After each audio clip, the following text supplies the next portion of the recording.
अकोल्यामध्ये भरपूर पावसाअभावी कांदे झाल्यामुळे मी वाशिमला आलो. वाशिमला कांदे आणले आणि इथं मी 10 रुपये 8 रुपये कांदा पाहून विकून राहिलो. तर जिल्हा बाजारामध्ये जर गेले तर 20 रुपये 25 रुपये विकतात आणि आमच्याजवळूनच का जाते बा 7 रुपये 8 रुपये 9 रुपये 10 रुपये कांदा. पर्याय काय म्हणजे जे आपले साठवणूक होती ते साठवणुकीला जागा नाही. पाऊस अभावी आल्यामुळे आपल्याला ते बाजारात आणावं लागले सर्व शेतकऱ्याले. माझ्यासारखे शेतकरी अनेक आहेत. शासनानं सरकारनं तर ते धोरण चुकीचं झालं हो. 7 रुपये 8 रुपये शेतीत आपल्याला कांदा पडून राहिला.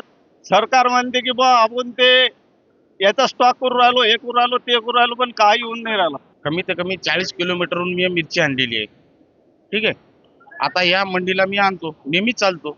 आता या कास्तकारानं आपण कास्तकार आहोत. ठीक आहे. आता याच्यामध्ये याला खर्च किती आहे, याला हे मिरची दाखवा तुम्ही. मिरचीला खर्च 1-1.25 लाख येतो. टेम्परेचरनं आम्ही जिकून तिकून जपली. त्याच्यानंतर आम्ही वरून पाऊस झाला, मिरची खराब झाली, तरी भाव भेटत नाही.